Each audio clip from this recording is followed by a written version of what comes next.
Yo, yo, yo, what is going on, guys? It's your boy Andy.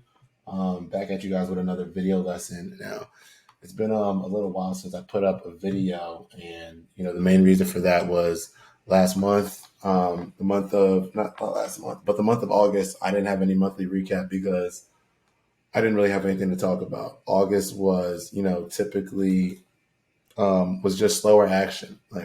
There's most of these days are just like pretty irrelevant days, like $100 here, $200 here, 100 here, $80 here, and then like some smaller red days and a couple larger red days. But there was really nothing for me to like talk about per se, so I didn't want to just make a video with nothing to talk about. Now, August is typically statistically like the slowest month of the year. Sometimes it kind of rivals between August and September, but August is typically the slowest. Now, in the month of August, there was I'll kind of show you. It was my first red month um, since November of last year. So about 9 or 10 months. It was my first red month.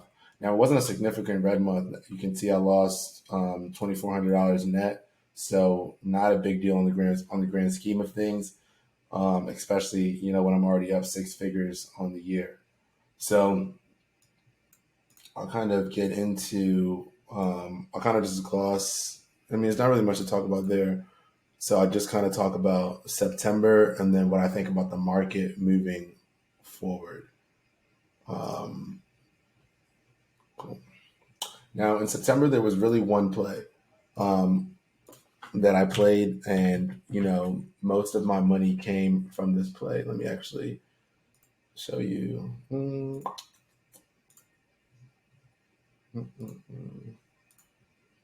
So most of my money came from that one play. I'll kind of show you. This is all my months since all my recent months and everything like that. Performance by month of the year: December, October, August, July. Okay, cool. So you can kind of see starting over here in January, 11 grand, 30 grand in February, and then making the way down. You can kind of see um, there's no red months besides August. This right here, this red month coming, this is from November of the previous year. So that's why that's there. But you kind of see it's my only red month, but I'm still in good standing on the year. You can kind of see when I filter it out to, the beginning of January till now is today's October 6th. Net after fees, I'm up 102 grand on the year. So it's kind of cool. With still 3 months left to go in the year, I've already netted 100 grand. So I'm just going to talk about September. And in the month of September, September 1st,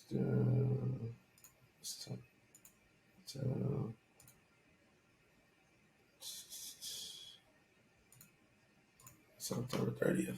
So September, I made $7,700 after fees. You can kind of see, I made $7,700, but pretty much all of this month's gain came from this one day where I traded the stock BONZ.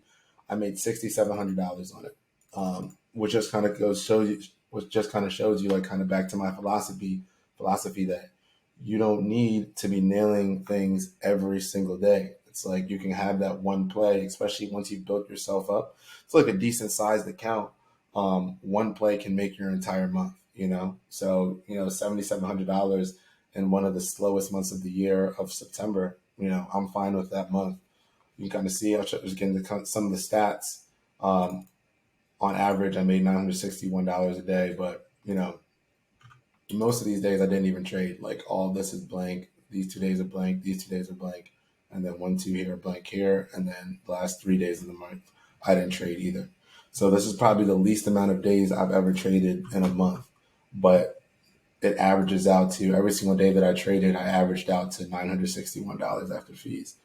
Average winning trade was 1226. Average losing trade was $300. So right where I want it. a winning percentage of 70% and a profit factor of, you know, uh, of almost 10, which means that my gains are 10 times as big as my losses. This is one of the biggest profit factors I've had. Only month that might have had a bigger profit factor for me um, was maybe February. That was the hottest month of the year by far. But anyway, um, but as you can see, even with me having a similar profit factor, I made 30 grand in February, but only 7,700 this month, just because there weren't as many plays as there were in February. February, I was coming in every single day, and rinse repeating, making almost 2 grand on average every single day the market was open. So it was pretty cool to see that. But as a trader, you have to be able to be aware of where the market is and um, adjust to different market conditions. So I kind of get into the trade. You can kind of see my largest gain here, $6,700. That was on bonds, and I'm keeping my losses small. And that's key to surviving a slower market. Is you have to be able to minimize how much money you're losing, and just be able to kind of sit on your hands if your hands aren't. I mean, if your setups aren't there. Other traders that I'm friends with, they'll have slower months, and they'll still be able to trade and make a lot more money even relative to their account side, because they've been in the game for so long. So they have different strategies. They can trade listed, they can trade OTCs, they can trade the indexes, and they can do those with very similar position sizes, because as you progress and you grow, you can start to branch out. And that's what I plan on doing after this winter market is over with, is starting to get into like short selling and stuff like that, so that I can continue to expand my arsenal, so I'm not such a one dimensional trader. But for now, I'm ready to attack this next market, um, just very aggressively with the OTC longs, just the way that I've been attacking it all year. So I'll kind of get into the play bonds, and I will go to the daily chart first. So this is the daily chart. um, you just had this massive day. You can kind of see um, this massive day right here with big volume came in, and the stock literally ran from, well, first of all, they had news pre-market, so they gapped up from about 006 to a penny. So about a 40% gap up. So it was on my scanner. I saw it. And they had NFT news. So they came in, and from where the stock opened to where it ran 230%. That's the type of action I like to see. And the thing just had very clear volume on it. Like the volume was just obvious. And that's something that, is going to be in the course and stuff like that, is like, especially in a slower market, it's like, how do you understand when a stock has enough volume to do something, that's kind of, even worth watching. So, um, let's see. Okay. So cool. The market opened right here, and immediately I wasn't exactly sure of how the volume was going to be, and it started off pretty slow. But by the time it made it to this candle, this third candle right here, already an 80% move, and I could tell by that point, I could tell the volume was in. It continued to go until it was up 126%, and then I'm just waiting for this first pullback candle, um, which I was able to get right here.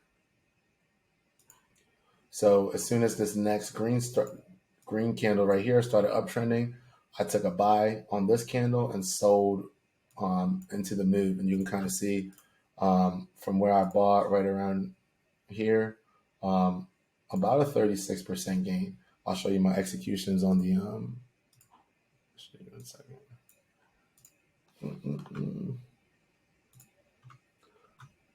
Okay, so these are the executions right here, and you can literally see I got my entry right here on the stock with good news, good volume in the morning, and it was just a very simple trade. Now, the funny thing about this trade is that these are my entries right here, these green dots.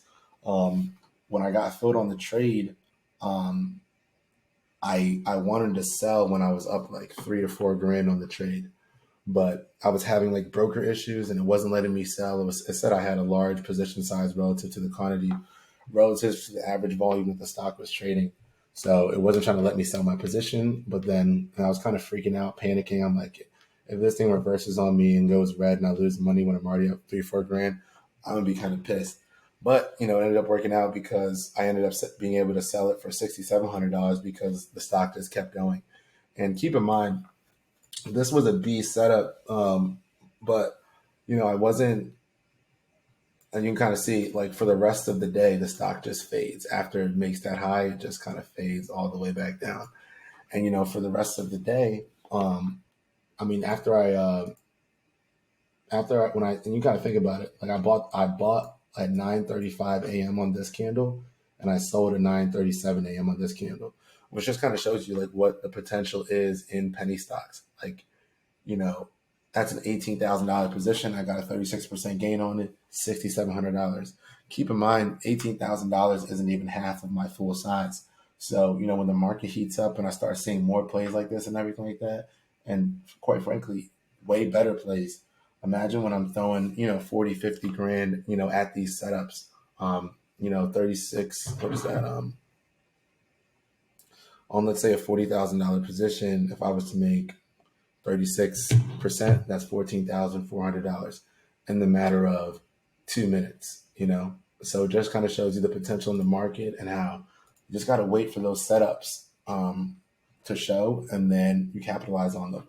Because what a lot of newer traders do, especially in a slower market, is they want to make money so bad that they just play these subpar setups and these setups that just aren't very good at all, and they'll give back a lot of money. And then by the time a good setup comes around, now they're in catch up mode. Now they're trying to become green on the month, when instead they could have just stayed flat for a little bit and then just really nailed it and had a clear head when a good opportunity came around.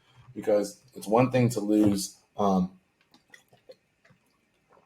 It's one thing to lose money, but when you lose money, especially when you take unnecessary losses and larger size losses, you got to also think about the fact that now you're damaging your mental capital.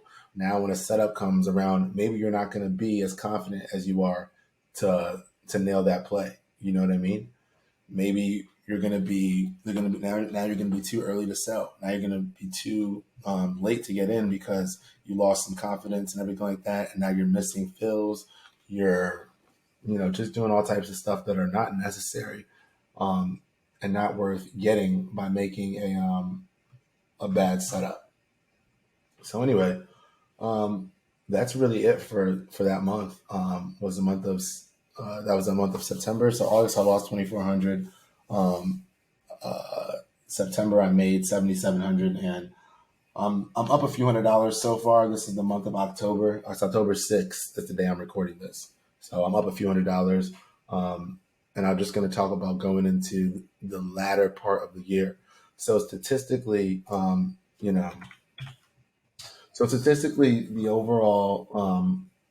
overall market is better, and there's more volume and there's more volatility in quarter 4 and quarter 1. So basically October through about March are the absolute hottest times of the month. I mean, hottest times of the year. So I would say that right now I'm in season and I'm ready for some real runners to show back up, some real volume to show back up, because this is my season. This is kind of like, if you think about like a professional athlete or something like that, it's like they'll make the majority of their money, and that not I'm gonna say the majority of their money. They'll make the peak time, with the time where they really need to perform or whatever and show what they've been doing in the off season, is in the actual season. So quarter 4 through quarter 1, in my opinion, is like the actual season, and then the rest of the months are kind of like just like the slower month. You're getting your practice in, you're getting your reps in, but then when Q4, Q1 show up, that's when you want to be able to show up and really perform, so that when it comes down to like the summer months next year, because statistically the summer months are the slowest months of the year, you can still you can take off if you wanted to. You can trade maybe a couple of days a week. Maybe you'll trade only an hour per day or something like that. Whatever you choose to do, But the point is to milk it in these months that are coming up so that you can relax when it's not. So, I'm fully focused going into Q4 and Q1. And, I'm just ready to turn it up because when I was really to start turning it up and using $40,000, $50,000 position sizes, that's right when the market took a turn for the kind of the summer action or whatever. But I was ready for that. I still was able to capitalize when I needed to. So my cash and my portfolio is in a very good standing for me to capitalize in the remaining months of the year. Let me see if I got anything else to talk about. Okay, yeah. So also crypto is starting to move again, which is just something that I like to see because, like I said, I mean, even that play that I made, the $6,700, which was my best single trade ever, in the absolute slowest month of the year, was on NFT news. So for you guys that might not know, NFTs are basically a derivative of cryptocurrencies. So if there is no NFT without crypto. So the crypto's high is 64,000, and you can kind of see that's the highs are right up here, and right now it's around here. So it's approaching all time highs, and I don't know if it's gonna break back out again, or if it's not. But if it does, that could send the OTC crypto and NFT stocks into an absolute frenzy, which ironically, coincidentally, is right around the time for the winter market, which is where we have the most volume of volatility. So, I'm rooting for crypto to break back out again because, we haven't seen a big NFT rush before. We haven't seen a big NFT boom or anything like that. So it'd be so cool to see stocks like BONZ and others go absolutely parabolic on, maybe some NFT news or just sector momentum. We've seen it before in the weed sector, the crypto sector, different energy sectors, oil sectors. Sometimes entire sectors will just be, lit on fire for a certain amount of times. So yeah, I mean, this is my equity curve right here. I'm up 110 grand since I started. But keep in mind, I only made 10 grand my first year, all of 2020 in trading. I traded for the last 6 months of that year, and then I was able to get consistent in December. So my month 6 to month 12, I was able to make 100 grand. So now I'm up 100 grand on the year also. But, if this market gets crazy and it gets, how it was last year around, Thanksgiving time in December, it's like, who knows, maybe I'll be able to cross 200 grand in profits before the end of the year. So that's what I'm aiming for. I'm thinking big. I'm aiming big. And, that's it. Keep up with the course. My target is still to get that out by November 1st. So I'm trying to make it as detailed as possible. Just, something that's actually going to be of value, not something that I can just kind of sell and make a little bit of money on. I want to give back the knowledge that the knowledge that I gained that made me a six-figure earner my first year trading. I'm trying to give that, to other people who are going to be serious about it and take the information, seriously. And I don't want it to be a waste of anybody else's time. I also don't want it to be a waste of my time. So it's always going to be quality first as far as, the information that I put out and everything like that. But, hopefully this month is good. I definitely think that, around Thanksgiving time last year, the market was absolutely insane. So I'm hoping for the same type of action. And I'm just keep you guys updated. If you guys have any questions, hit me in the comments or anything you'd like to see a video on, just let me know. We can make it happen.